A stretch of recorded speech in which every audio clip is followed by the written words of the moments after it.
Hey, Alec Miller, founder of Rose and Rogues, and today I'm talking to Leonardo from Blau Films.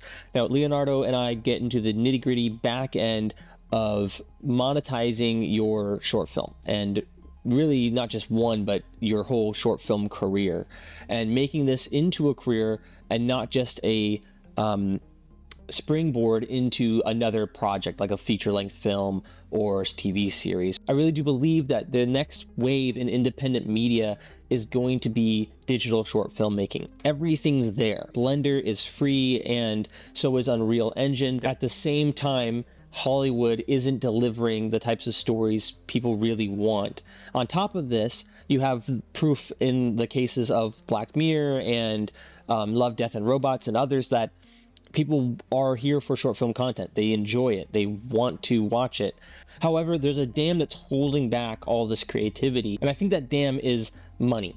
I think no one's really been able to figure out how to properly monetize short filmmaking and digital short filmmaking in particular. And what makes me so excited about today's interview is Leonardo really gets into a lot of the ways that that's A, a myth, and B, how you can monetize your short film that doesn't necessarily look like someone just paying for a direct viewership. I think this is a great resource for anyone that's looking to become a digital short filmmaker, and in particular, if you want to not go broke while you're at it. Now that you're sufficiently hyped, here's my conversation with Leonardo.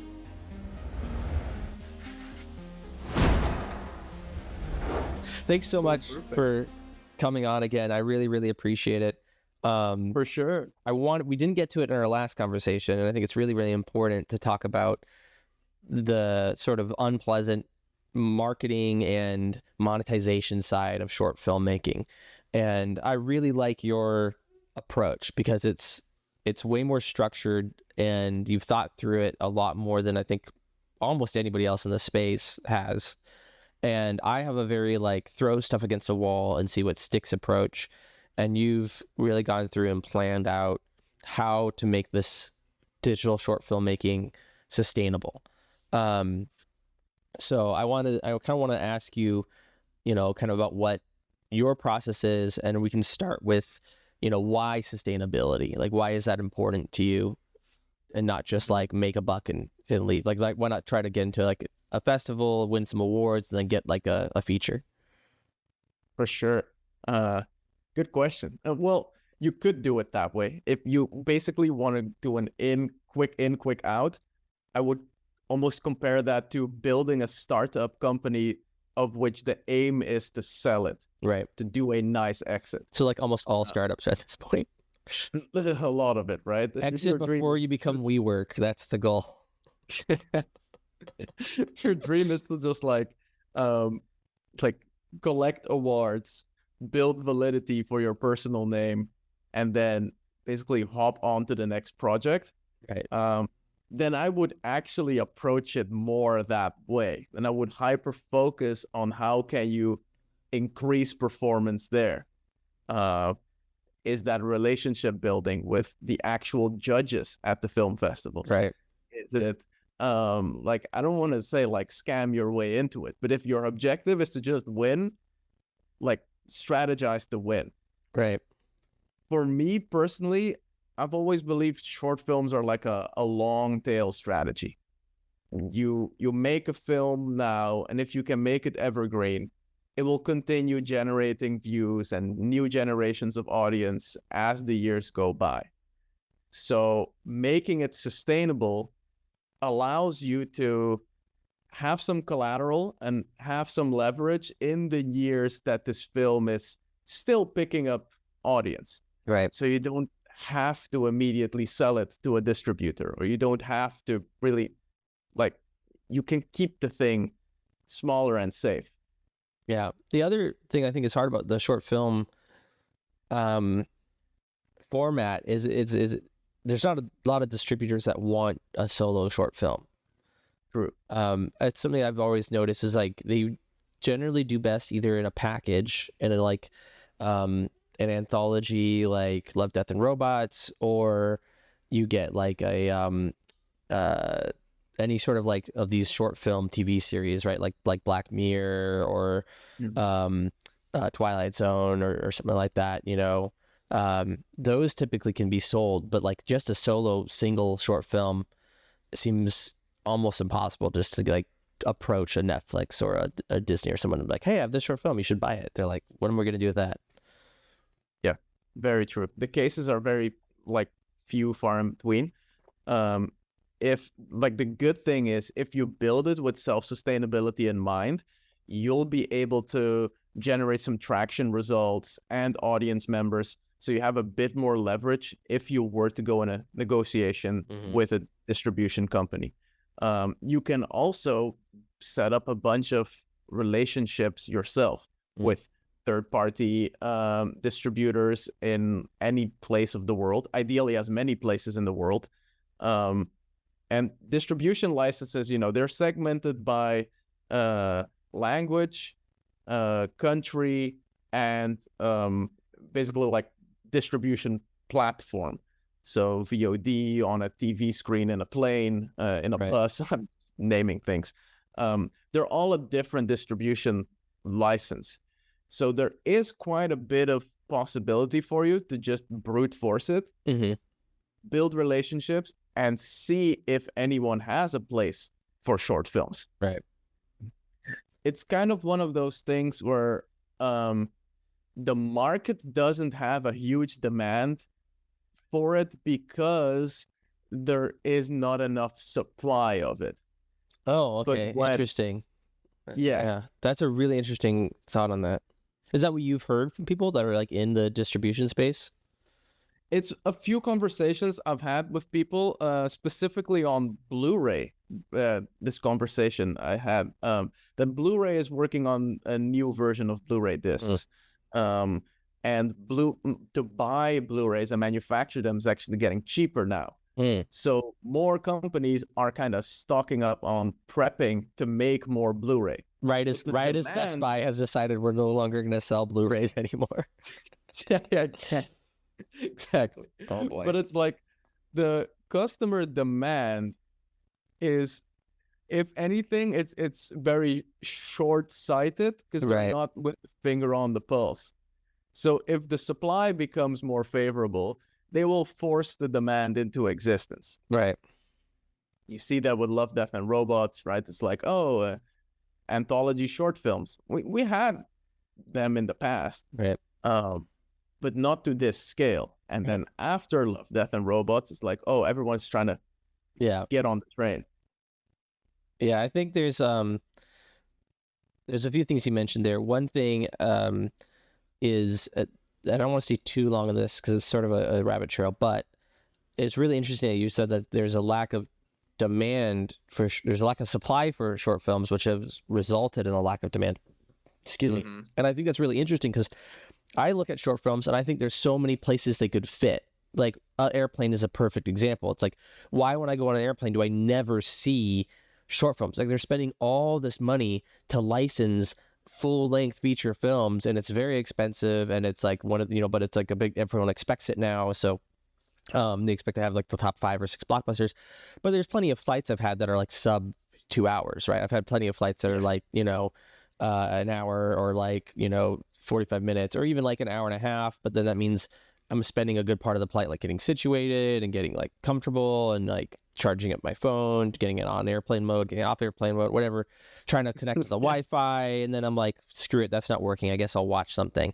And then by then I only have 45 minutes left, and it's like, well, I wish I could have something shorter, right? I personally would love to have many little short films to be like, oh, that's, and if I guess you could watch an episode of a TV show, but if they don't have the series that you're currently watching, it's like, do I want to watch the pilot of something that I'm never going to watch again?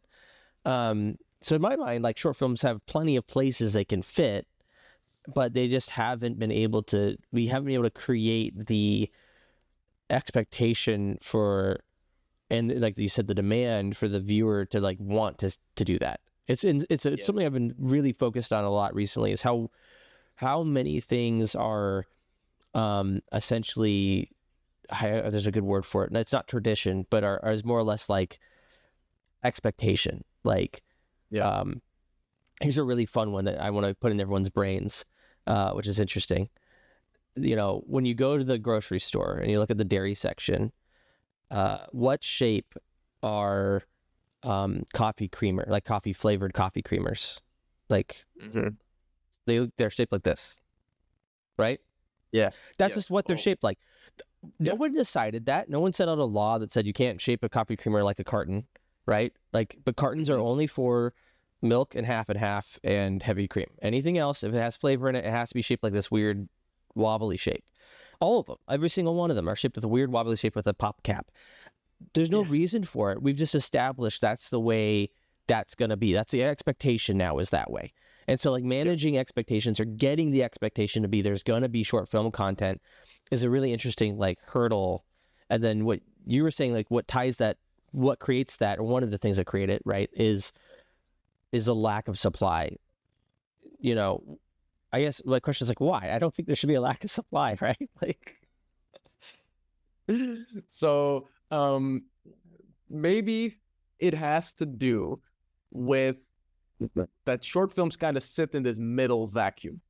So now you have a lot of extremely short content, TikTok, Instagram, social media, all that. right. And we have the bigger, let's call them the mega short films, you know, like Love, Death, and Robots, Right. 20-minute kind of area that you ideally watch in a sequence. So your watch session is a bit longer. Right. And the short films kind of sit in the middle. It's like if you go to a film festival, you have short films, but even they seem to struggle how to schedule them back to back. Because, you know, it's like, oh, we got this 7-minute one, and then we have a 12-minute one.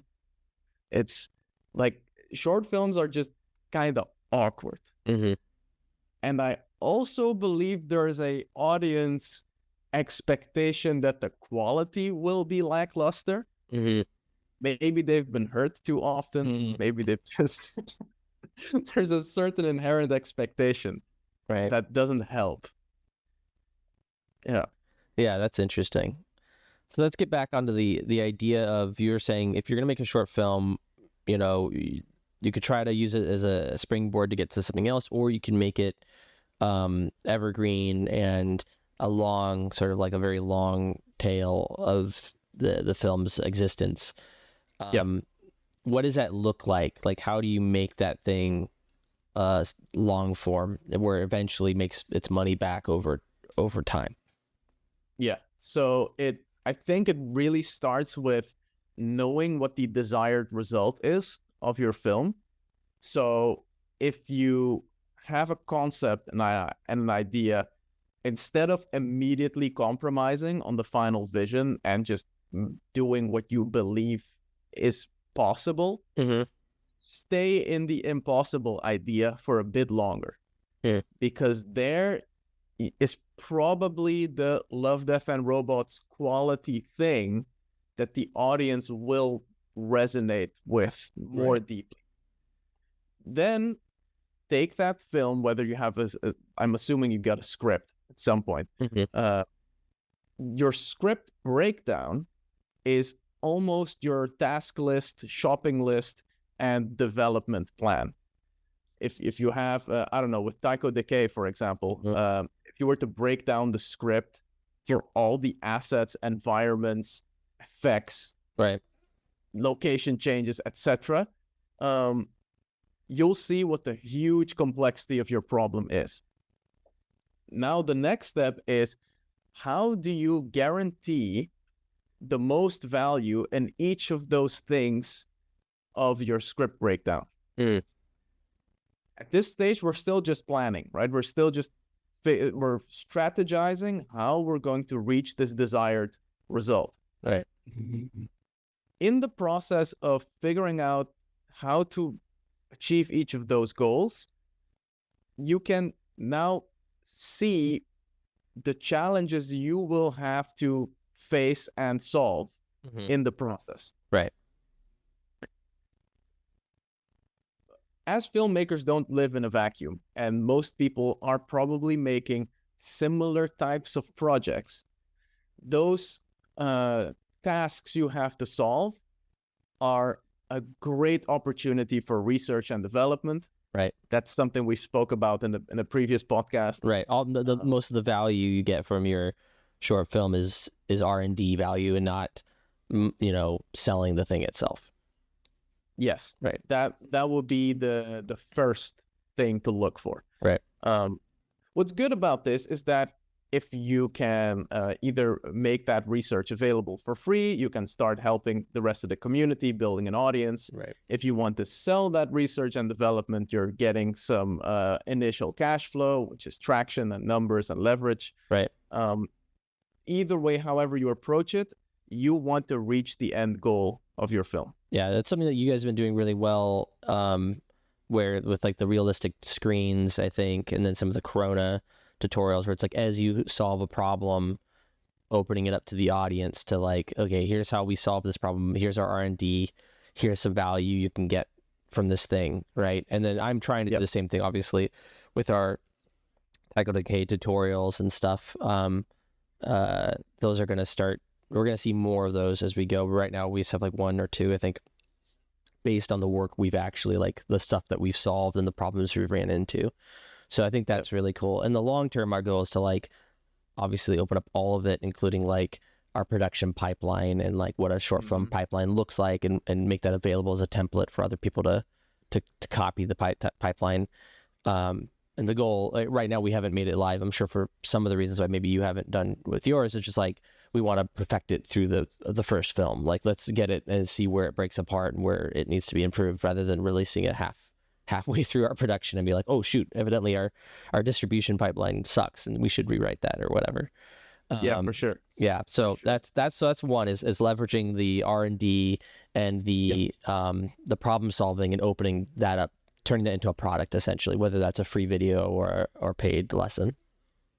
All right. Well, the call just dropped in the middle of what we were talking about, but let's hop right back on. So we're talking about long form sustainability, why that's important, and then the ways of doing that. And one way is monetizing the R&D, right? The research and development and the lessons learned and the pipeline you're building. What are some other ways? What's the next step after you've kind of itemized out your script and you said, okay, here's the stuff that we can learn. What else can you do with that itemized script? So the next would be essentially gathering talent. So because you have such a clear idea of what your project will be, you can increase the value you're putting into the project by acquiring a very well curated group of talent. Right. If you're doing it by yourself, of course, this is different, right? This is, you're going to be putting in all the value in there. But if you're, depending on the project you're going for, you're going to build a unique team that fits the requirements. Right. Then I'm assuming like now pre-production is in the move and you're starting to build an audience. The way I like to think of this are basically 3 categories. You have digital assets, and I speak of the word asset as in as opposed to a liability. So you have and similar to how a painting is an asset or a block of gold, your film production has digital assets, which are the digital distribution of the film at the end. It's any form of digital resource you have, any form of digital interactable you can make around your film. This really depends as well on who you have built relationships and partnerships with. So if you have built partnerships with people in game design in an indie studio, they might think it's amazing to develop a small indie game parallel to your indie film. If you have built partnerships with people that do 3D printing and sculpting, you could make your own action figure collection. Right. So what you're saying is, let's make this more tangible. And I'll use my film as an example because it's in some ways more open as far as what people know it's parts of it. But so like for me, I have a character that's called Marmaduke. He's our main villain, sort of like monster. And that's a digital asset. That's a 3D model of a character, and we have imagery related to him, right? So then some of the stuff we could produce off of that would be something like a 3D print file that people could then take and download and use, and we'd create some sort of value with that, whether that's an email capture or Oh, a that's so cool. advertisement or a what's that called? A pay like, hey, pay a couple dollars for this STL file.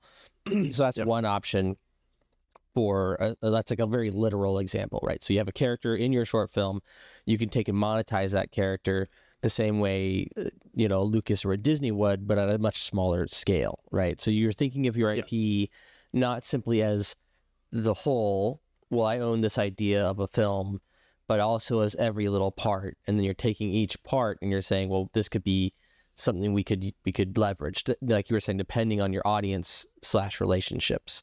And the same thing that like a video game, someone goes, well, we want to make a little short, like we're looking to make our first or a small like test project to get into this genre. And you went, okay, well, rather than starting from scratch and designing all the characters and everything, in my case, I'd be like, we already have a lead protagonist who's fully rigged. You could take that, port it to your game. You could then take the lead bad guy, that's already done, and also fully rigged and whatever. And so you could take that and use those assets for your game as a something chasing you and you're running from it or whatever it is, right? For your like really simple project. And that's a good base. And then there's an IP tied into it. So you already have like some marketing built up. And then, and then also we have like, stills we've probably made. So there's posters and there's like, potentially all this other stuff. So you're saying take each of those assets and sort of break them down as well.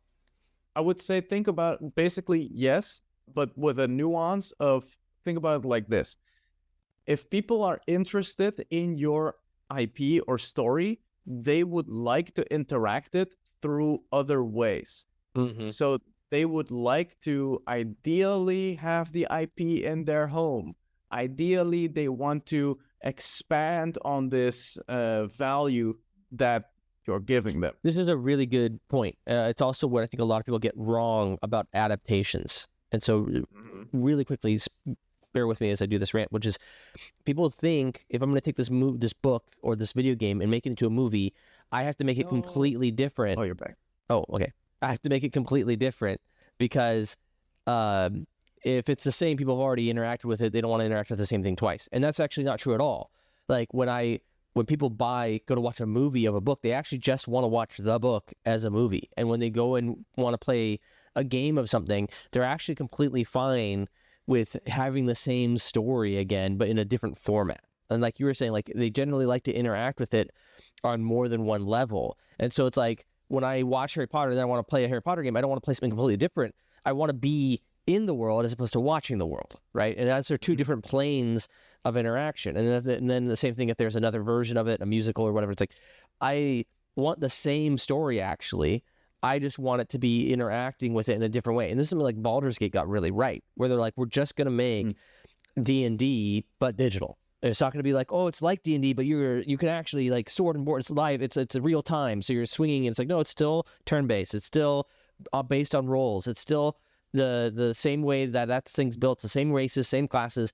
It's just this is a digital version of it, and that's insanely successful. And that's what like Lord of the Rings was as a movie, as opposed to many adaptations where they're like, well, we're going to change everything, Cloud Atlas or whatever you want to say, because we want to make our own version of this that tells a different story, because people will be bored if we tell the same story. So anyways, that ties into that, the fact that people want to interact on more than just, okay, cool, I can watch it, but I'd also like to be able to hold it. I'd also be able to maybe wear it, right? There's other aspects to this IP. For sure. I think like maybe what going on nuances anyways, what I think is good to talk about is what exactly is value.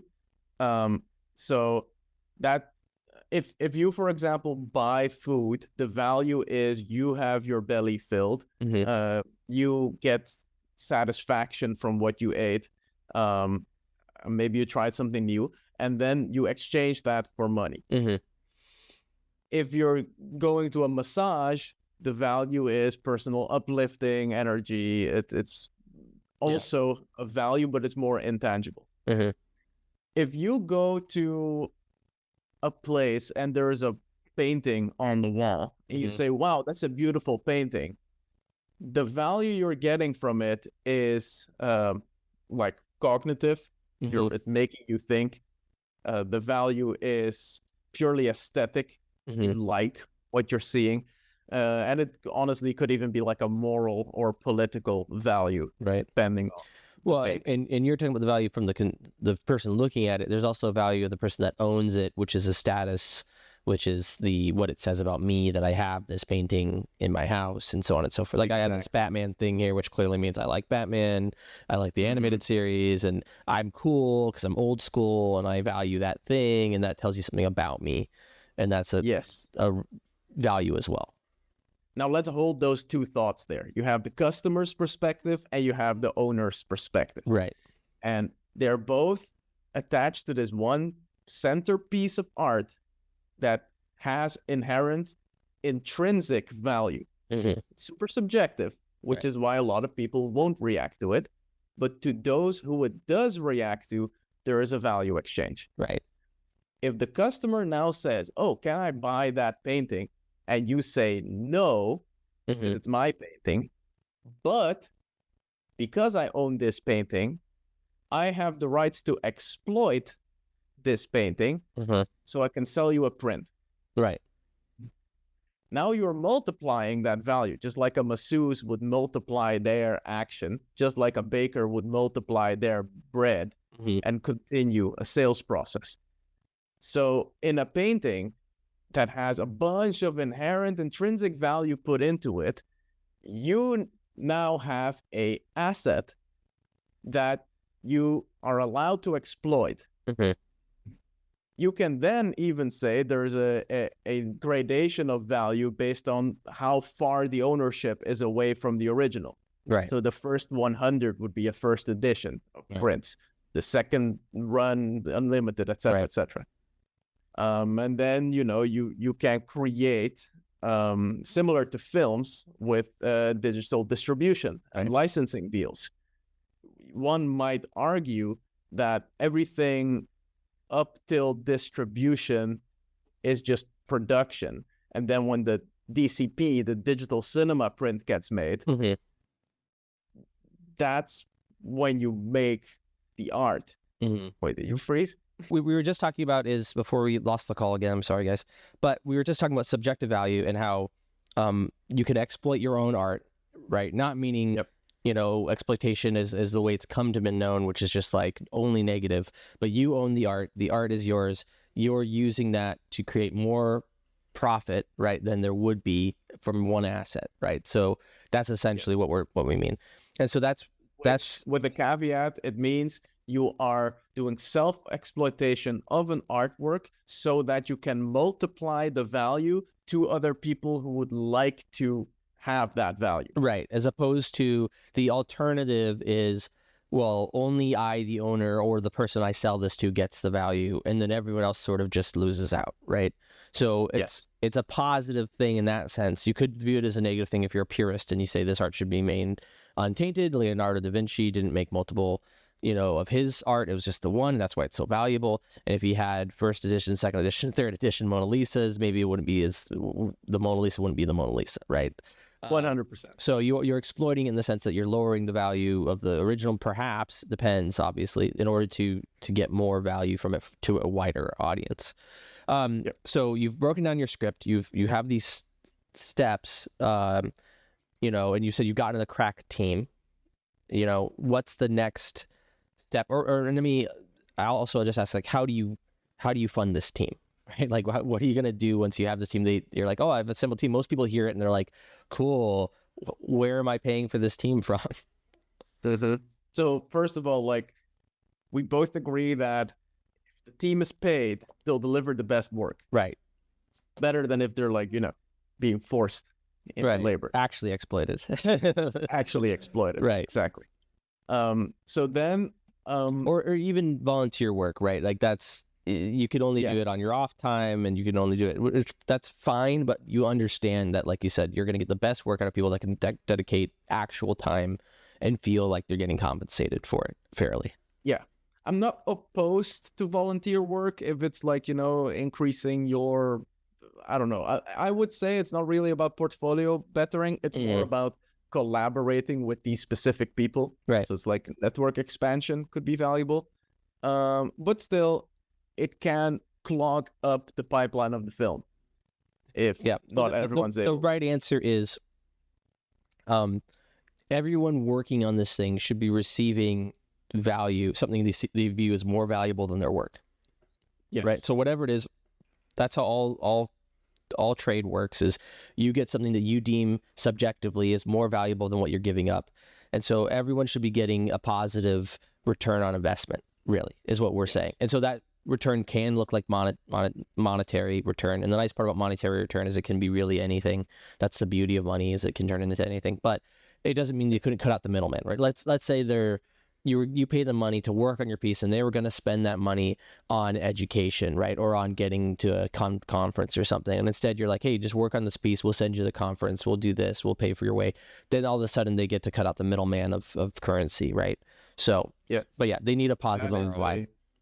So that's actually a very good method to cut the amount of like cash that you're paying out to artists if they show interest in needing something. Right. And that specific thing they're needing can be an opportunity for you to set up a partnership for your production. Right. But let's focus on just the money now. Yes. I usually like to see it as milestones. You have your short film, you have your return of investment plan, which thus insinuates you're going to be generating revenue with this film. Right. The first group of people you get on board, you can ask them to help you with a MVP, a minimum viable product. That could be either a set of concept art, maybe it's a little animatic. It really depends on the film, and I would say put some passion in it and make it speak for itself. Right. Then you can go to an investor and say, look, we have this first milestone that is, let's say, 10% of the budget. And with that, we're going to activate the team to get us these and these and these results, and to set up these first return of investment streams. Right. If you do that smart, those first return of investment streams will now start generating some extra cash that you can very quickly redistribute into the film production. Right. So now, like they usually say, someone who buys with you a first time is easier to buy a second time. Right. So now you actually have a project that seems to have some value. Mm-hmm. You can go back to the same investors, or you can go to a second round of investment. Right.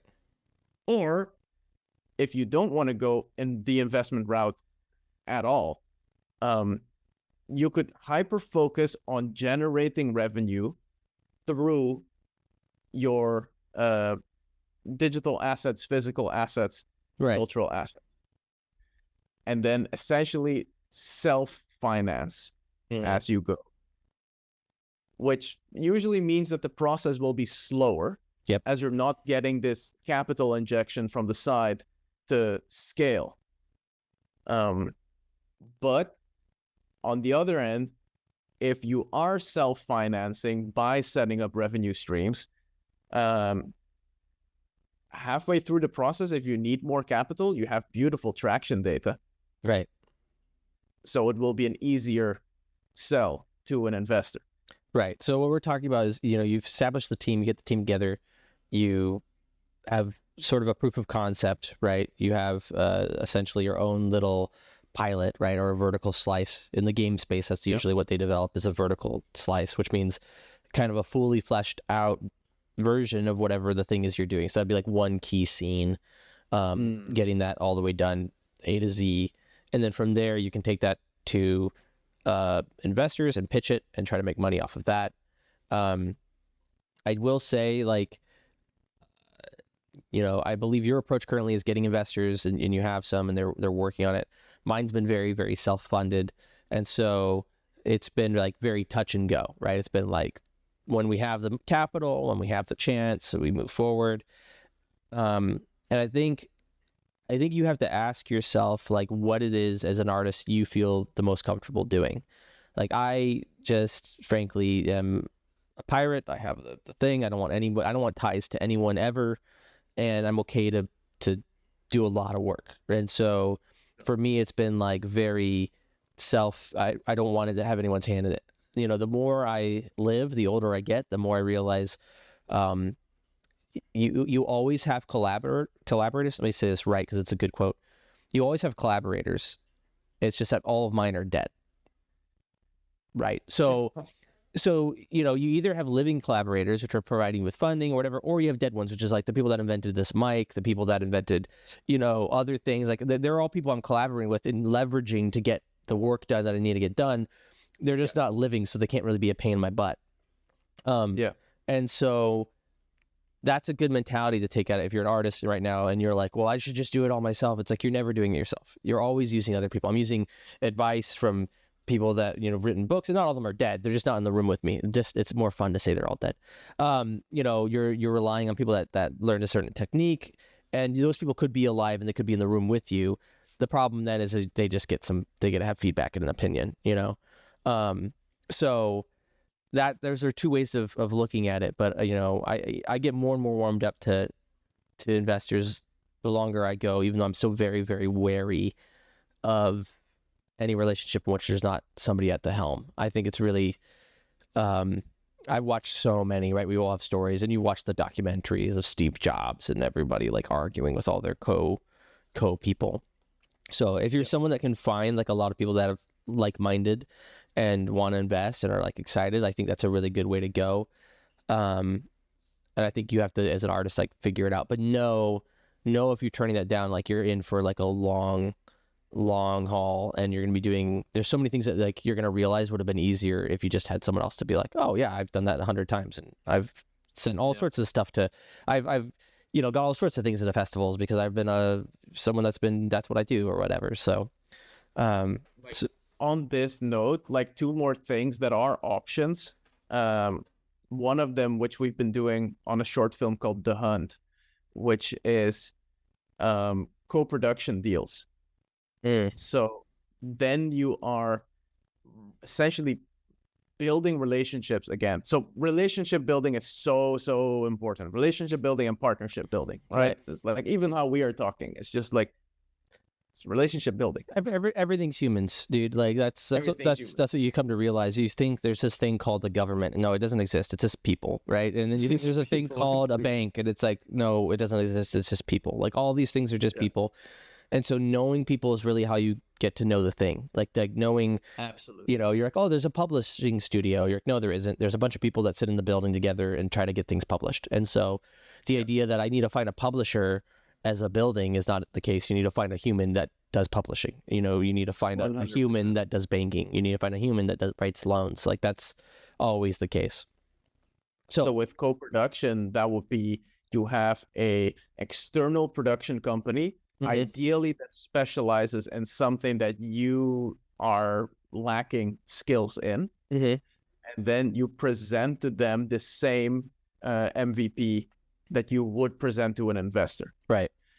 And then the co-production company can offer for example, a labor cost breakdown that they then discount to zero. So they offer their services, right? But you do get a equity share contract that's based on the amount of work that everyone's putting in, right? So you get a part ownership of the film. You would be the biggest owner of the film at the beginning, right? But it's a good way to, if what you need is skilled talent to get the project going, co-productions are super valuable. That's a really good thing to look at too. I currently have somewhat of that going on with Lucent Studios. We are paying them. We're not paying them what they're worth, and they understand that. But the fact is, like, that's a good way to get some stuff done if you don't have the cash on hand.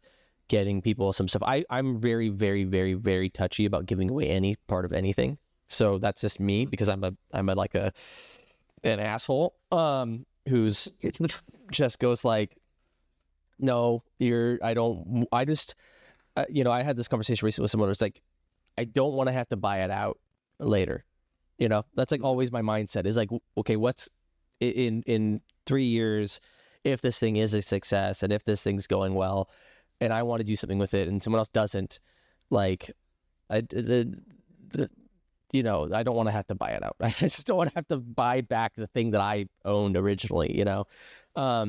That being said, though, I think there's different options, right? Like a revenue share makes more sense to me than a partial ownership share, right? Which is like anything this thing makes, and you can put limitations on it. Like I think we're really unimaginative with a lot of this stuff, but you could be like, okay, you're gonna make a minimum of whatever it is that you've evaluated this at, and then an excess of that for 3 years, right? Or something like that. And that puts a cap on it, so you're not just giving away infinite value forever to somebody, but it's also makes sense for them because they're like, oh, I'm getting a return. I have a deal like this. I have a deal like this with a game publisher. It was an indie game studio.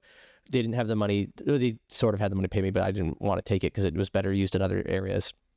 And I take a portion of the revenue share, and they originally had a cap on it of like a couple of years. So I was like, I want this cap expanded, right? And I want the percentage expanded. And you can do that. Everything's a negotiation, but getting something like that is a good alternative to just getting like paid up outright, and they understand there's risk, but then you have to offset that risk with the potential reward in revenue.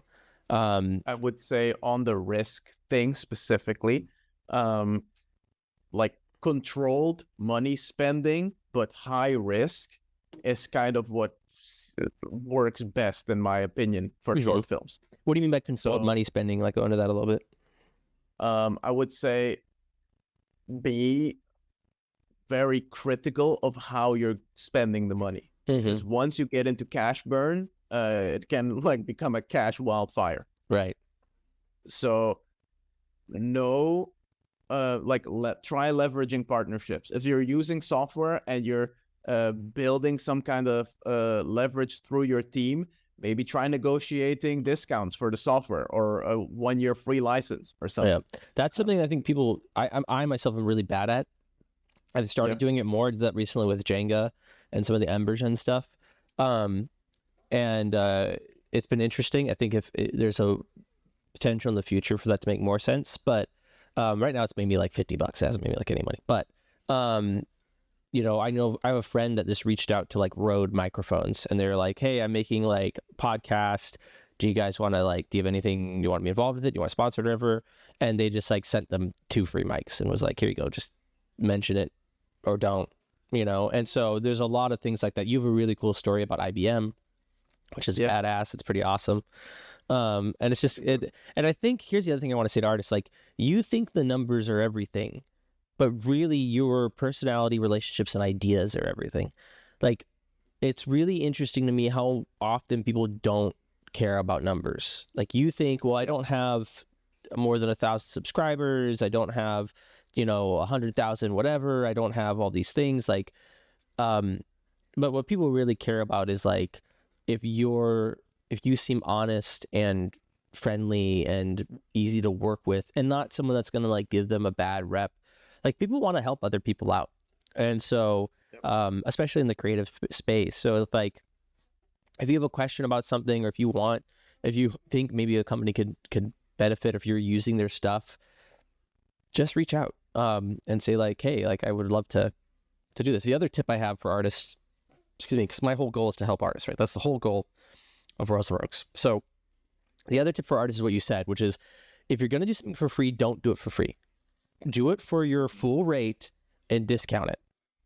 And that's a really important thing and do that with friends and family. I don't recommend ever working with friends and family, but if you do, then do it for the full rate and discount it so they understand how much it costs. And they understand when they when they go, oh, you should work with so-and-so, or they do really good work, and they don't go, oh, it's really cheap. They'll go, oh, it's really expensive. I got a good deal on it, but it's really expensive. That way they're not recommending you to other people for a false price. So yeah, always charge full and then discount is another a good tip. Or if you're not Very discounting, good at- charge full, then find another. I would say charge for full, then find another way to get paid for that what you valued that at.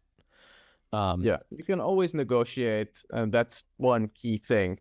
Everything is negotiable, and everyone wants to do the effort to find mutual value. Right. If you're just kind of like, like classic example is early in your career, it's like, oh, can I do some compositing work? It's like, oh yeah, how much do you charge? Well, actually 200 for a full project, but I can do it for like $150 for the full project for you. It's like, oh, but I only have 100. Oh, that's fine too. I take 50% up front, 50% later. Oh, is that plus VAT? I don't know. Forget about the VAT. And then by the end of it, you get paid like what, like $20, and like that's it. Yeah, and then you're resentful the whole time, and you're like, why does this project suck? Yeah. If you're listening and this is your situation, I'm so sorry, but you can do it. Yeah. Get out of it. Stick to your price. Yeah. Also, they clearly need you. So like, while you might not have as much leverage, clearly, like, definitely, yeah, just find a number and stick to it. Like, don't lower it. And then find other things. That's what I try to do. I try to find other things that could be like, well, we can lower the scope of your project, or we can do something else to make this make sense. But yeah, lowering your price is a bad idea. Yes. Okay, so you have the co-production. There's one more thing. All right. So this thing, I don't really usually like speaking about things we're not doing at the moment, but just put it out there.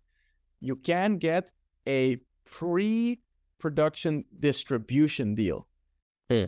So once you have your MVP and you can show through the team you're working with and the value that you're working towards, you can actually already start speaking to sales agents and distribution companies.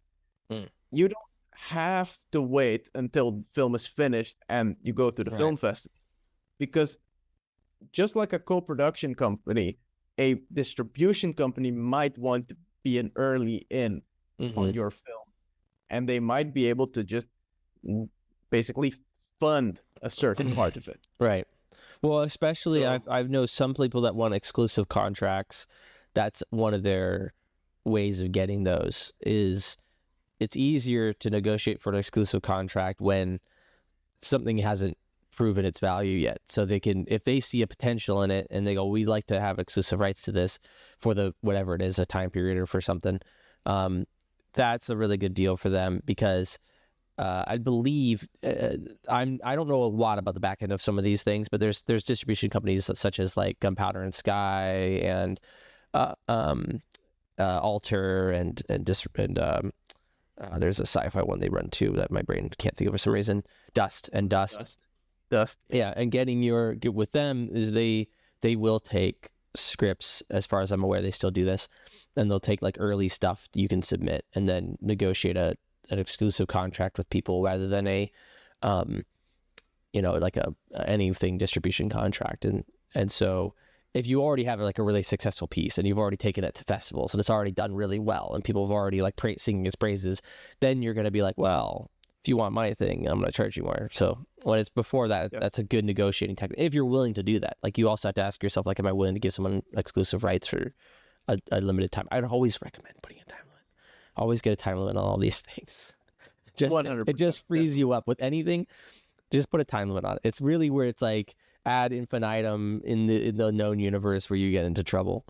So on that point, if you are going the investor route, it is smart to get a financial advisor and a lawyer, creative lawyer, right, on your, doesn't even have to be on the direct team, but at least have them on the hotline. Right. This is just when you're speaking to an investor and they're looking at your project, they usually ask, what is your 5 to 10 year projection? What's your 5 to 10 year plan with this? Get really comfortable with bullshit, by the way. Yeah. I know it sounds bad, but like so much of business, the more of the business world I live in, the more it's just getting really comfortable being like, here's our projections and here's where we have, and this is the data where you like, and it's funny because people like, we have this myth that like, oh, they know what they're talking about and they're legit. But it's like, there's a reason why Sam Bankman-Fried was able to pull the wool over multiple billionaires' eyes. Like, it's, this is the way the entire world works. And I know it's really uncomfortable to be thinking, wait, like, my doctor might not know what they're doing or whatever. Like the people in charge of my bank and my finances don't have any idea like what's actually going to happen in 5 years. And like, they don't, and we don't. But the fact is that all of the world runs on hope. Like you have to be like, here's my positive, here's the skeptical, here's the positive, and here's what I think is going to happen. On the low end, it could be like this. On the high end, it could be like way up here. Probably it's going to be somewhere in the middle. Yes. And that's what you have to take to people. That's exactly it. Do you have any advice or anything for people that are hearing all this and being like, I just wanted to make a fun little short film. This sounds like so much effort and work. Like, I had to get a lawyer to make a short film. What? So of course you don't need to do any of this. Right. It's just if you want to see films as a cultural asset within the arts market that has a huge revenue potential within the commercial market, then it's smart to approach it this way, or any way that's just built on a foundation that will allow it to scale. Right. If you don't care about that, then it doesn't matter. You know, there's a lot of projects that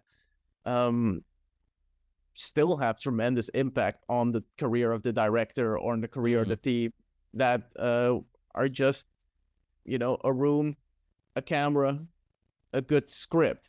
Right. You like, and honestly, these days, if you you can do a bunch of self-distribution.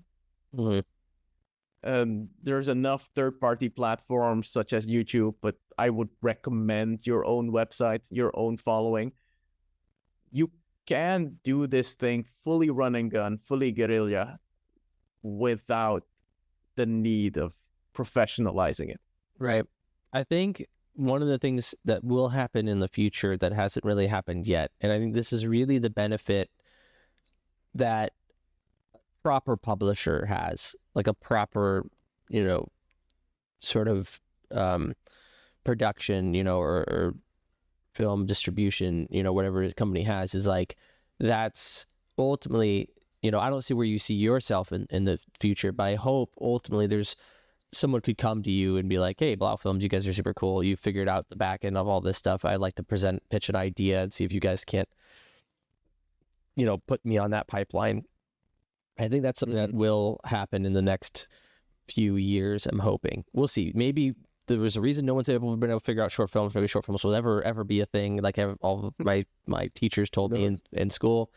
But I sort of believe that's not the case. I believe there's, just like the indie video game market found, you know, forever and ever, people were like, indie games don't make any money, they don't, blah, blah. And now it's like, there's clearly an indie game market. There's clearly a production process from development to distribution that makes sense. I think the hardest part that we have is just getting people to understand that short films cost money. Like, I don't know what it is, and I know part of it is like we've cursed ourselves with like Netflix and YouTube being free, and just like this sense that like anything that isn't a full production should just be a free thing. And if it is a full production, I should get it for $15 a month. Like, that's just ludicrous to me. That's what we decided to do as a marketplace, is like establish this idea that high quality content that costs hundreds of thousands of dollars to make should be free. But that's what we've done. And it's like, and the answer is it's not free. It's all paid with ads. But that we've decided as a culture, like everything should be ad driven. And I think it's more that, yeah, right? Because nothing is free. Nothing's free. Right. It's all ad and your data and all the sneaky ways of getting to pay for it because you don't want to pay out of your pocket for it. And it's not like that wasn't the case before. What's interesting is here's what's really interesting is like how we can't double down like you used to be able to. It's kind of funny. We used to be able to double down on getting people to pay like hundreds of dollars a month for like cable, and they all had ads. Like, so you just got to make like money hand over fist. And the same thing with magazines. Like, you paid for a monthly subscription, and then half the magazine is trying to get you to buy something else, right? Like, and I was thinking about how crazy that is. Like, now if I get a magazine, I expect it to not have any ads. Like, I'm like, I don't want, if I pay for a paper version of something, I'm expecting it to just be the thing. And then if it has ads, I'm like, what? I already paid. I shouldn't, same with YouTube. Like, if I'm paying for YouTube, like, I'm paying so I don't get ads. And there's like a version of Hulu which is like paid with ads, and I'm like, what the frick? Who would ever do that? Why would I ever do that? That's insane, right? But I'm like thinking about it, I'm like, well, that's how all of it worked for a very, very long time. It's only very recently that you pay for something and don't get ads, So let's go back through this next step. So you have your ROI, you have investors, you have a team, a crack team that's small but specialized, so they're going to be more efficient. And you're making this short film. Now I know you haven't quite hit distribution yet, but is that in the next step, or is there a step before, or multiple steps before we get to there? So for us, but this is because we like it. The step is transmedia. So it's transmedia would be storytelling across platforms. Mm-hmm. So it's depending on the film, what collaborations can we set up outside of the film pipeline that could add extra value to the fan base of the film. So give me an example of that. Like, what would that look like? Would that look like a short story, like a audiobook? Comic books, action figures, toys. I like toys, but similar to like what I'm seeing in the back at your office, it's like the IP we kind of grew up with. It inherently works well in a toy format. Mm-hmm. So that, like, also when I think of Taiko DK, it's like the type of things we usually come up with just lends themselves well to this type of stuff. Right. But filmmakers often don't have the connections, the relationships to get these kind of things manufactured and done. My girlfriend is she's a costume designer, but she went to Design Academy, where she met a whole bunch of people that do like furniture design, industrial design, yeah. Industrial design. So they struggle with storytelling. Mm-hmm. For them, it's absolutely logical that if you have an idea, you find a supplier, you negotiate a deal, right, and then you build a mold, and blah, blah, blah, and before you know, you have a product, a physical working product. So that's where kind of like vertical integration through collaboration. Mm-hmm. I think if you're vertically integrating yourself, it's risky because you might be spreading yourself too thin. Right. And tackling areas you don't know about. Mm-hmm.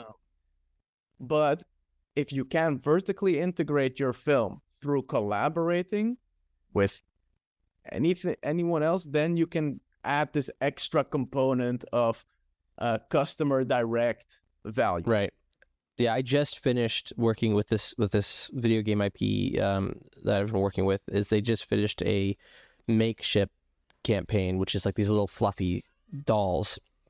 They make these little and so it's really cool because they've built this whole pipeline essentially to work with like influencers and small indie games and stuff like that, where you can just quickly create, if you have something that you've made as a meme, or you have a regular joke or character or something like that, they'll quickly do like a what's that called, for clothing you can do it as well, but it's like like the 2D drawing where you like, it's going to be a 3D object, but you project it.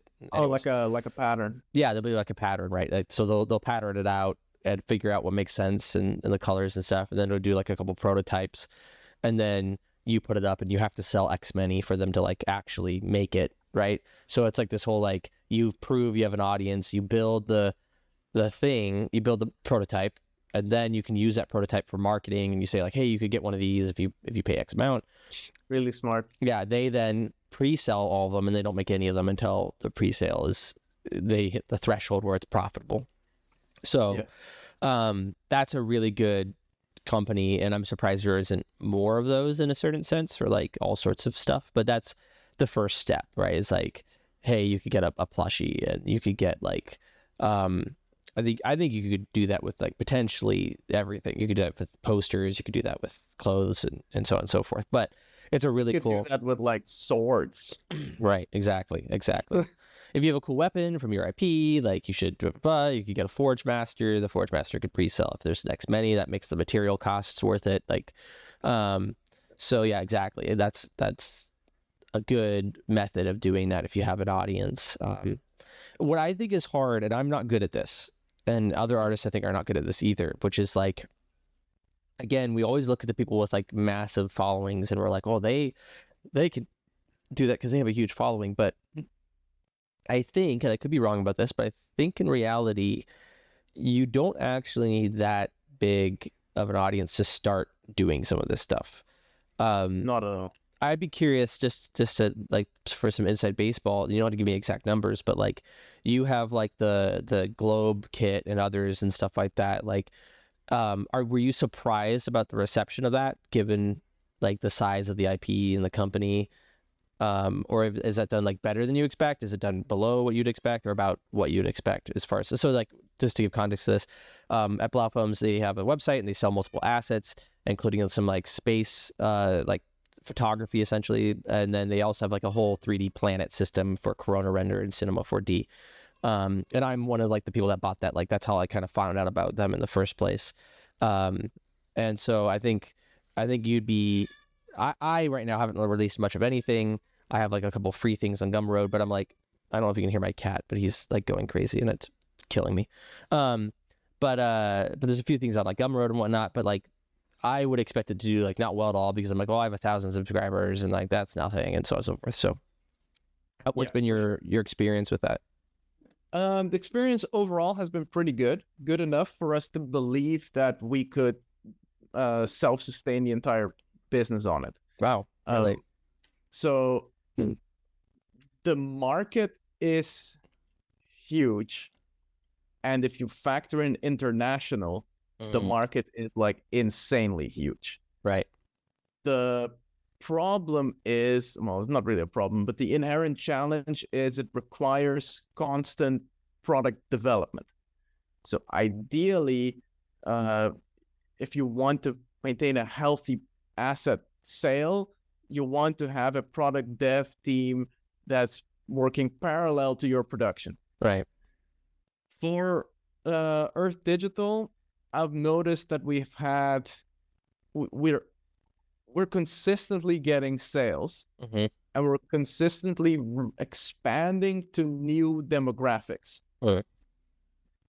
If you want to like really blitz scale this, you would get a sales rep on board to focus in on building relationships and seeing if that product is of value to certain people in the market. Right. I don't think these things work well as a hard cold sale, because how many LUT packs can you really push onto something? Yeah, exactly. Like it's not really that. It's more like for Syntactic Labyrinths, we knew there were two big things we needed, which is a good planet Earth shot and good looking stars. Right. And both of them, once we developed it, we noticed little interest in the beginning. And then as the film started gaining traction, the product started gaining traction. And then at some point it flipped. Once the products became sustainable on their own, they started reaching out to, they started bringing people in, right?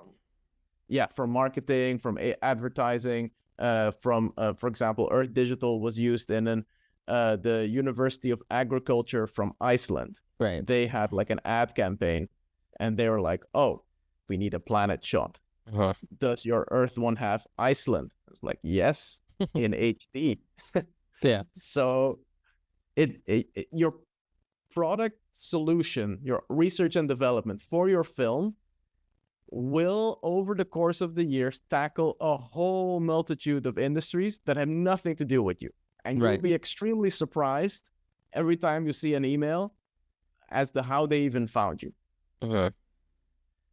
Yeah, I guess. I think Yeah. that's a good point to say, like, look, and like neither of us have a huge, ginormous following, right? Neither of us have like a giant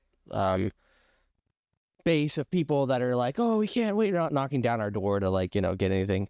But that being Yeah. said, it's like there's enough people that care and they want something. Like, just give it to them. Like, why not? Like, why not give to people who care about this stuff? And I think we're so focused right now on like large scale things. I don't know what it is about the human race in general right now, but we're all mostly concerned about the like the macro. And it's like, oh, what's happening in like the world or in this other country or in whatever. And then we're really missing the fact that almost all companies throughout almost all history sustain themselves off of the macro. Like, they sustain themselves forever and ever and ever off of a very small, dedicated audience that they've had for years.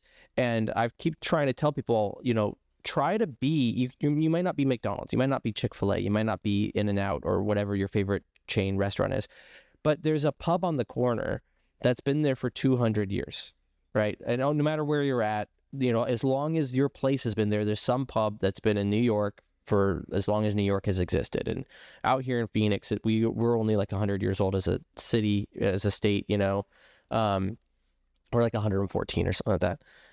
But like, we're very young. There's people whose houses older than my entire like state.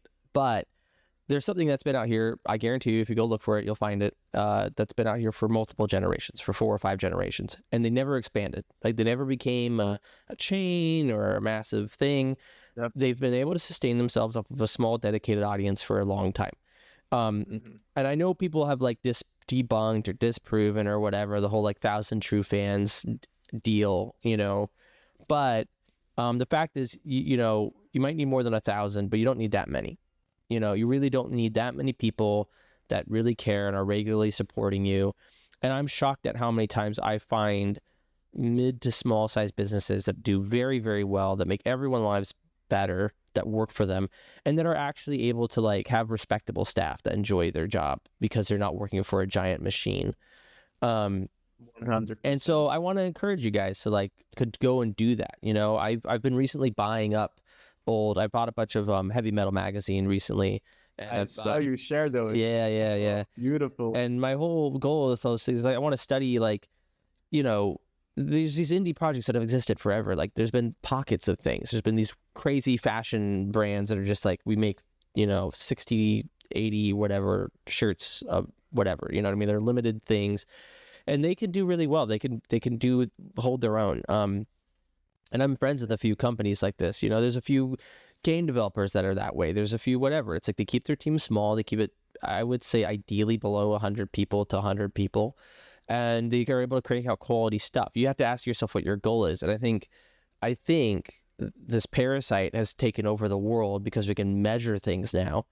That's like, oh, the goal should always be to make the most money or to grow infinitely. And the grow infinite thing, I really blame the stock market for it and shareholders. Like, everything, I think a company dies when it goes public. I really do. I think it's dead. I think it's become a corpse, and now people are trading the corpse around. But the fact that, yeah, Crazy analogy. yeah, well, because like, I don't want to get into it right now. But anyways, but the fact is, but I see what you're saying. it dies when it no longer has one person at the helm. Like, that idea is dead. It's now locked. It now is owned by 50,000 to 100,000 to 200,000 people that have ownership, right? And they want to see return on investment every single year. And so it can no longer, I guess here's why it dies. It dies because its purpose is no longer what its original purpose is. Its purpose becomes to make money. And there's a problem that happens when your purpose becomes to make money, because that's never been why anyone does anything. Like, anything worthwhile, you didn't do to make money. If you're the Wright brothers, You didn't invent man-powered flight because you wanted to make money. It's because you wanted to fly. And George Lucas didn't make Star Wars because he wanted to make money. He wanted to make Star Wars. He wanted to make this thing that was a tribute to, Kurosawa and Flash Gordon and all the things that he loved. And, so on and so forth. Like over and over again, the best things aren't people that want to make money. It's people that want to connect people. People wanted to see what would happen if you did this and that, so on and so forth. I want to make, whatever it is. I think the only thing that is there to make money with money is currency trading. Yeah, and that's like it's like 50% of all money in the world is currency trading. But the idea of making money, like the goal of a hospital is to make people healthy. And a byproduct is revenue, is cash flow, is money, right? That's the byproduct of making people healthy. But when a hospital becomes about making money, suddenly your hospital's a bank. And this is something that I've noticed is everything's a bank. Everything's a bank. Starbucks is a bank now. It's crazy. I tell people this and they don't believe me. And I go, look it up. Starbucks is a bank. Well, how they make their money right now in the US is you buy what's called a Star Card. And the Star Card is this little credit card. And you put your money on the Star Card. That credit card then has money already on it. What do they do with that money? They don't leave it sitting there. They loan it out. So then Starbucks now is loaning out your money to other people that need a loan. And then you go and buy your coffee and they credit, they remove part of your what supposedly you have in their bank. Now you can't withdraw your money from them. It's the best bank ever. It's like one where you can only buy a product from them with the money you put in there, which is crazy to me because if you put your money in a bank, A, you'd be making interest hopefully a little bit, and then B, you're allowed to spend your money on things that aren't the bank's products, right? But with Starbucks, it's like you're only allowed to spend money on our products with the money you put in our bank, and then while the money's sitting in our bank, we're loading it out, right? So it's now Starbucks, your coffee shop is now a bank, and you're like, what? And it's because it's no longer about making coffee or making people awake in the morning. It's about making money. And so it's dead. To me, Starbucks is now dead. And it's now this like weird zombie of a thing that exists solely to like drain life from people, right? It's a zombie to keep itself sustaining, to keep itself like growing infinitely. And so when you're if you're a creature and if your goal stops being to live, to make children, to whatever, your goal becomes to grow infinitely. You're dead. You're now a cancer, right? You're now a fungus. You're now some creature that exists solely to grow. That's no longer a living being, in my opinion. Like again, you're a monster. You become a cancer. So that's really when people say like, oh, humans are a cancer on the earth or whatever. It's like, well, that's only if we aren't sustainable. That's only if we can't find a way to coexist and to recreate this stuff. So and so when it comes to short film making, the goal is to be sustainable. The goal is to be able to keep this thing running without needing an infinite growth mentality. So we've gotten to the point of you have a team, you have investors, you can pre-sell maybe to a distribution platform.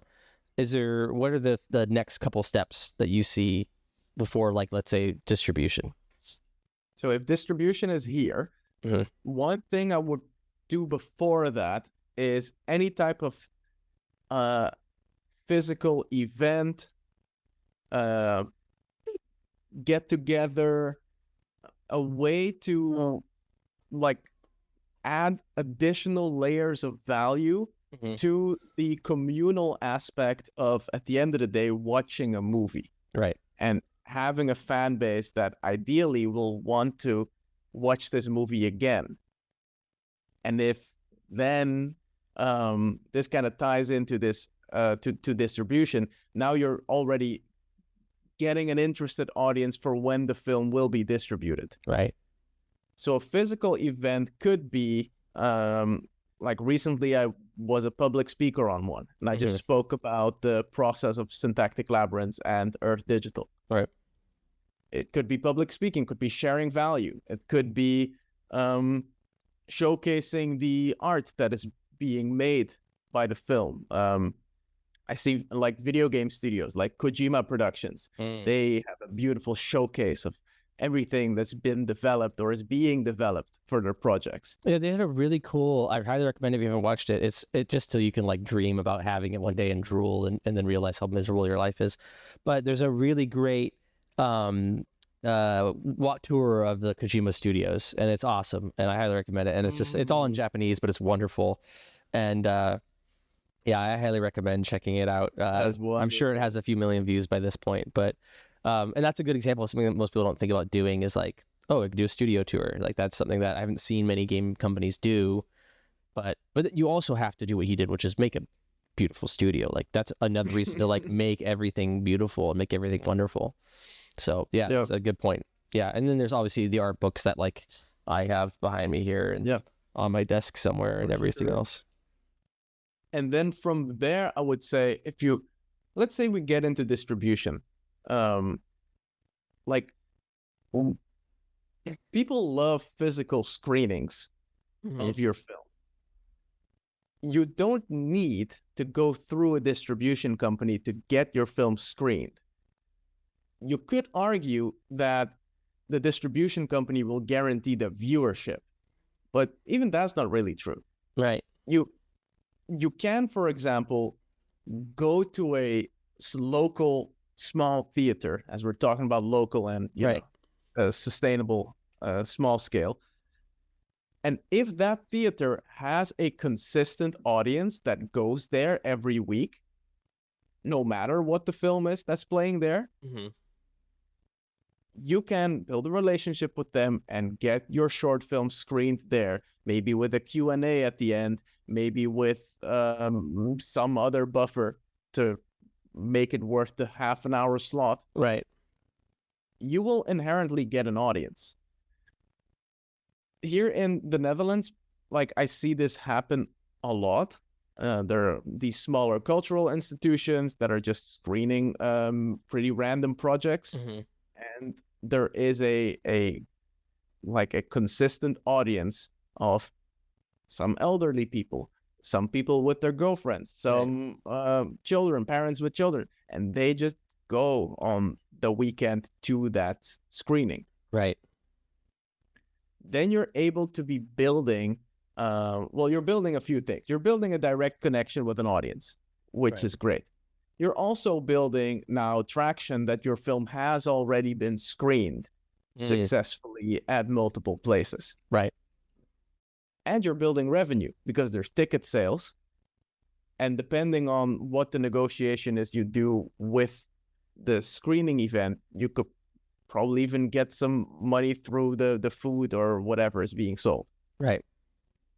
Added attendance, all these things. This is why it's good to have a team when you're approaching this, because you need to kind of play with the different strengths. If you have a producer on your team, they're good at sending out the emails, getting into contact, and like setting up the introduction. Right. If you're the director, you're a visionary, you'll be good at proving what this value is that you're going for. Anyone in your team, if you can look at them and see what is your best trait, and then put that in the foreground, then your short film will find its unique opportunities. And then it's just about tackling those. Right. No, it's a really good way of thinking. Again, think smaller. I think so much, and I'm guilty of this. Like I always think big. I'm always thinking like, well, how could we get wherever? It's like, what's something small you can do? Where's something local you can do? What's something that you can do to get like, because I think the internet's really screwed us up on this, but like 50 people is a lot of people. And I don't think we get that 50 people is a lot of people when you look online. When you go to your online views and it's like 400 people have watched this, you're like, ugh, that's nothing. But then if you were to put you can't fit 400 people in an average movie theater. So you'd have a sold out theater. And so if you could get those people in one location, that's huge. Like, I don't think when I was in film school, any of my films were seen more than like 20 people. And I was really like excited. No, one of them that was a hellscape of a film that was awful. And that thing was seen by a couple hundred. We rented out a theater for a film festival. So, you know, and I've had some stuff I've made that have been seen by like, I'll tell you what though, like having something seen in person by 50 people, matters way more than having a few 100,000 people see something that you've never like seen or connected to. So I've had like a few different things I've worked on, advertisements and stuff, be seen by hundreds of thousands of people. It doesn't really register. It doesn't really make a blip. But if you're in a room with like 50 people and they all like love the thing you made, it's crazy. It's like, it's completely different. And this is where I really want us to consider what we're measuring and think beyond, you know, views, paychecks. Like, what are the things that are really hard to measure but carry with them a lot of value? That's where I think our mindset should be, especially as anyone independent, especially as anyone going rogue. Think about what is it that the big companies aren't measuring that I see people valuing, that are markets that aren't getting tapped because they're hard to measure, and therefore the Disneys of the world, the Apples of the world, the Metas of the world are just going to ignore them because statistically they don't show up. So, you know, think about that. I think in-person events is a huge one. I think simply just thinking about like, I don't know, it's really hard to put into words, but like, how cozy is this thing, right? Like that's a measurement that like people don't think about. Measuring coziness. That's not a measurement you can have, but it's something that currently is really desired. People really want this like sense of like feeling like secure and friend and having people around them they can trust and that are listening to them and stuff. So like different things like that, like measure that and you know, in your head. You can't really measure coziness on a scale, right? But you know, where do you find yourself like buying and grabbing? Like what's the stuff over here that you really think is cool? And then try to go after that. Like where do you see things that people haven't really thought about, you know, monetizing? I do think one of the things that's going to be really important, and it's hard as an independent person, but you've mentioned it a couple times, and I think having physical assets, you know, whether it's just this or something better than it, like I think it's really, really important if you could make a little booklet, a little, you know, something to go along with a little art book, a little whatever. That's something I want to work on as well. Yeah, I need to write that down before I forget it. But 100% is like make an art book, make something that people can have that's tangible. Even if it's small, even if only like, you know, 80 people are going to have it or 10 people, you know, give it out to your friends and family. That stuff's worth it. You know what I mean? Like if you have a family reunion and then your uncle, it used to be like, you know, some uncle would like print off shirts for everybody, right? You know, and then you'd have like the whatever family, whatever, you know. Is that big? Is that making a ton of money? Is it? No, but like you'll wear it and people will be like, oh, is that what's that? You're like, oh, it's a family reunion we did. We had about, you know, 80 people there, come from a big family, you know, and they're like, oh, that's super cool. That's worth it. Like that's way cooler than me wearing some like, you know, Billabong shirt or whatever, you know, some brand shirt that no one's ever going to talk to me about that doesn't have any meaning. It just says like, I like this brand's colors, you know what I mean? Or logo. Yeah. Like think about that. Like that's stuff you can do. That's stuff that matters. And I think it's really, you know, where your mindset should be as a small artist, as an independent person, is in creating these little pockets of value. All right. So you're that is it. Pockets of value within your jurisdiction. Right. Yeah. So if your jurisdiction is across the world globally, everywhere, then that's your jurisdiction. Then do something that fits that market demand.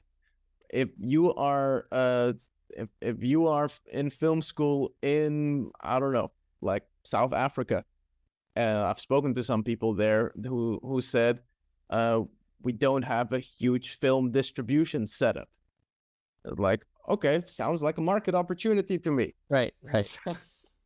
You know, like get your film, see who is there. They're probably enthusiastic to get something going, and then start small. Well, and there's a huge thing that people don't realize, which is like, and don't overlook it. If you see, by the way, if you see something that's like, why that doesn't seem like it's worth anything, why is everyone trending towards it? Rather than just judging it and be like, it's dumb, like be like, okay, well, what's there that I'm not seeing, right? But one of the things that's the case is like, do you know how cool people find it when you have something local? Like if you're from their hometown, it's crazy. It's like to this day, like I still will be like, do you know that Emma Stone grew up in in Scottsdale, Arizona. You know what I mean? Like, and it's like, who cares? You know what I mean? Like, or did you know that Steven Spielberg grew up in Phoenix? Like, yeah, he spent a lot of his life out here. You know, it's like, I don't what I don't have a connection, but it's like we kind of do, right? Like, and we in our heads we form this connection, and so it's like, if you're a local filmmaker and you've done something remotely cool, or even something you think is lame, but like just do it locally. I can't tell you how many like bad artists I know, but because they're from a place, have sales of that place they're from. Like this, like the people like them because they're local. They just put like their state or their town or their city like as a shape and then paint within it or whatever, and they'll make money. And it's because like people like stuff that they have a connection to, right? And if the connection is a location, if their connection is I also saw that one random film 20 years ago or bought that one toy. People will get behind it, you know what I mean? Like, I think if you made like a Bionicle fan film right now, it would do really well.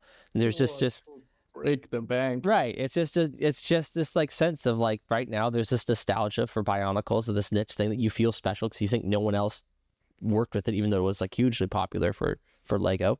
It would do really, really well, right? Like, I have multiple multi-million dollars ideas that I just don't own the IPs to. And I'm like, if I own this IP, I could make so much freaking money right now. A really good Bionicle film is one of them. The Barbie movie sort of proved that. But also, like, the best idea I've had, and I just keep saying this because I want it to exist, because I want to make it. If anyone from Disney or that knows anyone at Disney is listening, please get them to make this. Left 4 Dead, the video game, right? Like all the zombies with a team of 4 people that are fighting them. Replace all the zombies with battle droids. Replace the unique zombies with super battle droids, and then the super ones with droidekas. Have the 4 people be the Republic commandos, right? So have the 4 commandos be the 4 players working as a team. Have all the massive amounts of things coming at you. You're stuck behind enemy lines in Fallujah. Felucia, I think, is the planet, and Fallujah is the actual place in the real world. So Felucia, you're trapped behind enemy lines in Geonosis. You have a reason behind enemy lines because you're the commandos. Make all them super customizable. There's plenty of weapons. Clones, anything with clones blows up. It does super well. That game is like a format that's made for that. Just freaking make it. It's there. The whole format's there. Just make the game, please. I want to play it. And people will pay you tons of money to play that. It will instantly be a success. You know, can you imagine you and your 4 guys are on comms and you're like, oh, quick, get the battle droid, and you're like, oh shoot, the droid rolls in. Does anyone have an EMP? I don't have an EMP. Like, and you fall behind cover. Yeah, it's amazing. It sells itself. You don't need to do anything new. You have the formula for you. Just literally take the code from Turtle Rock Studios, take the code from Dark Tide, from Fat Shark, and just freaking make it Republic commandos and droids, and you make money. You're done. Problem solved. You know. So now you have pre-distribution. You have little pockets. When you go to distribute, what's kind of the format that you think that makes the most sense? Because there's this tradition, like I said, of it's kind of hard to get people to pay for a short film. Right, frankly, it seems hard to get someone to part with their $15 or $5 or $2 to buy a viewing of a short film, if it's not like at a theater that regularly does that or part of an anthology. Yeah, I would say that whether it's for the best or for the worst, because the market consensus is that digital content is free. Right. I think we've kind of created this point of no return. It's ad paid for, like we said earlier. So it's not free. It's ad paid for. It's paid for by other shadowy means of stealing your data, or by sending you ads, or some other means other than this a straight transaction. Yeah, they know the lifetime value of a customer is more important than your singular transaction. Right. And so you're making your money back on them buying multiple products that you're advertising to them over the long term, as opposed to making all of your money off of selling them the product. Yeah. Which sucks because it's going to make everyone broke. But go on. Yeah, for sure. Yeah. I do think that there is a huge place for customer direct distribution. Mm-hmm. So you build your own supply chain to get your film to the viewer. Mm-hmm. Whether that is you are actively selling distribution licenses across the world to whoever wants to buy it. Mm-hmm. That's the thing. You can't really sell to someone who doesn't want to buy it. Right. The Odeon or the View or something cinema, they might not want your short film. Mm-hmm. Maybe in 5 years the market change. We don't know. But there's a bunch of other places that would be interested in your short films, like hotels, airplanes, like we mentioned before. Mhm. Like maybe they're not interested yet, but you Right. could show them why yours could fit. Right. It's really about do some research on independent film distribution and big film distribution, and then just try setting up relationships with all the players you would need. And then make for yourself some kind of measurable quota that you have to hit, Mm-hmm. whether that is adding 100 people to the list every week and contacting 10 people every day. Right. Build some kind of measurable quota, because otherwise you like, you know, it won't work. Right. To put it simply. Online distribution, having your own website is great because you're able to build the full experience. Mm-hmm. The experience of the viewer going to watch your film, getting through the page, getting to the film. You can tailor it so that the film has a longer lasting impact Mm-hmm. in their mind. Right. You want to set your film up for success. The thing with YouTube is good, but you know, like it usually takes people about 20 to 30 seconds of being into the video before they go full screen. Right. Before they go full screen, they're still distracted by whatever Mr. Beast uploaded yesterday and whatever it is. It's like, no CGI. Have you seen it? It's like, oh my God. So YouTube is good, but it's almost like it's just a lead magnet platform, mainly for your short film. It's like you're bringing in masses, Mm-hmm. and then how can you recapitalize that audience in another way? There, it'd almost be a better, maybe not better. It depends on what you're trying to do, right? Like, but yeah, the whole goal of putting things out on YouTube isn't to monetize the YouTube video itself. Usually, that's not usually the best strategy. Usually, what you want to do is have the YouTube be the top of a funnel, and then lower down in that funnel, have somewhere where someone is making sales. And so if you're an artist, right, if you're somebody working, or you're like, I'm a 3D artist, I'm not a business person, what the heck's a funnel?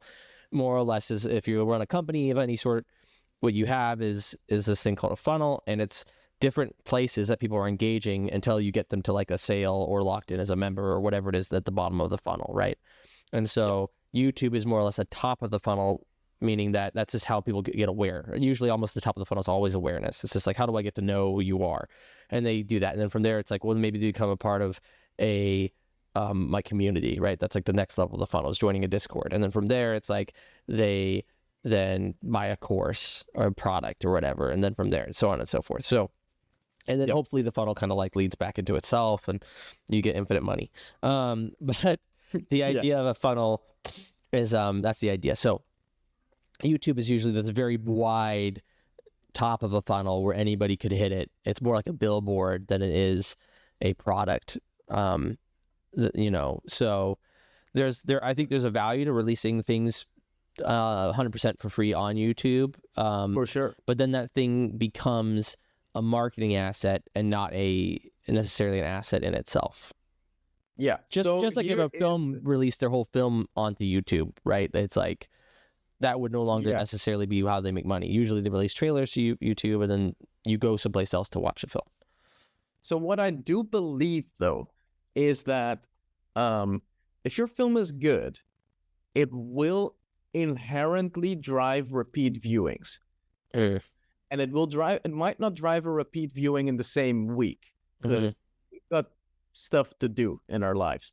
But it will definitely leave a lasting impression that will connect the viewer to the artist or the creators. And then if the artists or creators are able to redistribute that artwork consistently, aka self-exploitation, like we mentioned before, you create new touch points for the viewer to re-interact with it. That's a really good point. Yeah, there's a film that I love, and I think everyone should watch. Thankfully, it's finally gotten like 1 million views, 3.4 million views, called Hidari. It's a short film, stop motion samurai. It's the coolest thing I've ever seen, period. Like, I just love every single thing about it.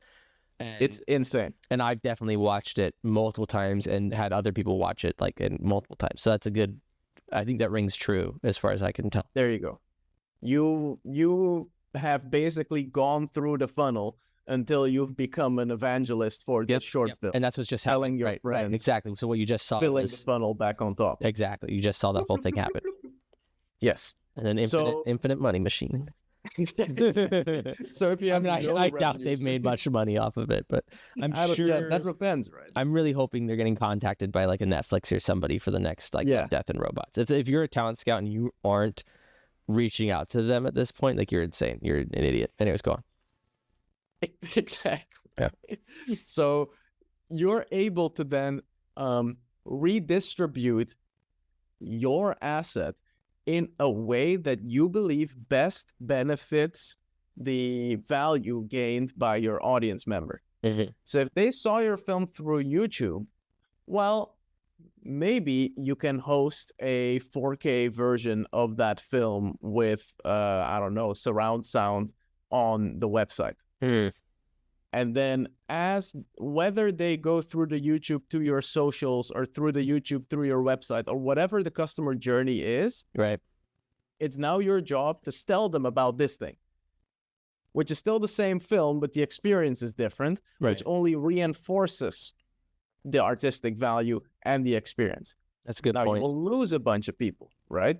So if like if 1 million people see your short film on YouTube because it's promoted by Dust, right? Maybe only 1,000 of those people will actually be rewatching that film on your website. But that's still 1,000 people. Like we mentioned before, it's a lot of people. Right. These people are now more likely to interact with it a third time, which might be a physical screening. You might say, oh, we actually got the film to be screened at this festival. So from our 1,000 audience members, if you happen to be at Telluride Film Fest, our film's going to be screening there. Yeah. Now you're able to have a physical connection with these audience members. And from these 1,000, maybe 50 people or 20 people or even one person saw it at the physical screening. They talk about it. They share it. You can sell a Blu-ray to your super fans that is like higher quality plus interviews with a booklet, with a poster art, you know. Be creative. You know, people like this stuff. And we're like, if you're into movies, you probably are into the whole like shebang around it. Right. Or even if you're not, you're into something that you do that with, right? So like music's a good example of this. You would think if I put a song out on the radio, I'm giving away my song and giving away all the value. I'm not going to make any money from that song. That sucks. But the answer is what you're doing is like creating that top of the funnel. Everyone that's heard that song one time. And then from there, there's the people that go, well, why don't I want to wait for the radio to replay it? I want to listen to it whenever I want. And so that's going to be the people that buy like a CD, right? Traditionally now it's just like I add it to my playlist on Spotify or whatever. And then from there, you're going to have a concert, right? And then like of the people that are fans of your music, other people that have heard your music, right? There's people that are fans of your music, and of the fans, there's people that are true fans, and they're going to show up to your concert, right?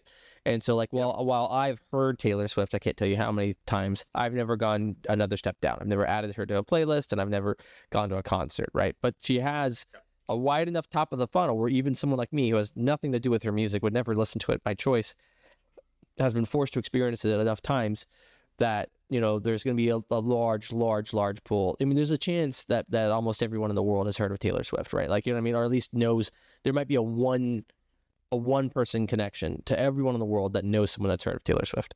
which is insane, right? Like, because like you're supposedly like 3 handshakes away from almost everyone in the world. She's probably like 1 handshake away from everyone in the world that has heard about her, right? And then that's really powerful. That's something that you can use. So that's sort of an argument for, hey, it may not be the worst thing to put your thing out completely, but then you need to have other subsequent things that lets their audience engage how they want to engage. Yes, I think that is the core. It's people that get the most satisfaction out of your artwork. They are the ones who you should be focusing on giving even more satisfaction. Mm-hmm. All the other people, they're kind of just tagging along for the ride. Right. Yeah. That makes a lot of sense. I think that's a really good, this whole episode has been mostly just for my edification. So even if no one watches it, I consider it completely worth the time and effort, even though it had multiple crashes and stuff. I did get a text saying they resolved it, so we shouldn't have any more. We should wrap up anyway. So we've gone through from having a script, getting a script, going all the way through how to monetize every part, all the way to kind of now distribution. Is there any final sort of monetization and such, the business side of short filmmaking that you want to add to this before we wrap up? Honestly, no. I think we should maybe do a third podcast. I think as well. Where we go like even like a level deeper. Right. But to summarize, the core of this is, don't forget the desired result of your project. Mm. Don't compromise the vision too much. Spend some extra time on the script breakdown so that you know exactly what you need to tackle. Right. Always think of it from a problem-solving state of mind, assuming other people in the world have similar problems that need solutions. Do some business research and approach it as if you're making assets, digital assets, physical assets, cultural assets, and then focus on a smaller but valuable target audience that really loves what you're doing. Right, within your jurisdiction. Within your jurisdiction. Great extra point. Yeah. And everyone else is just there because they generally like it. Or they just bumped into it. Yeah. Like, there are going to be people it's like if you had a storefront, all that same stuff would apply to your like little store in a shopping mall or whatever. And there's going to be people that bump into it. But you shouldn't be changing your store and the layout and the product to meet these people bumping into it, right? Because you're like, well, we're losing customers. It's like, let's focus on the people that are here, that are inside. Yeah. So true. That's it, man. That's it for me. That's all awesome. I really, really enjoyed this. Thanks for sticking through our hiccups and restarts. I'll find a way to stitch it together that makes sense. And I look forward to doing it again. I think this is going to be one of the more valuable conversations for people to watch. Absolutely, bro. All right, dude. It was so fun. We'll do this again. I'm gonna hit stop recording, and we can Thank you, bud. Thank you very much, everybody. All right. See y'all.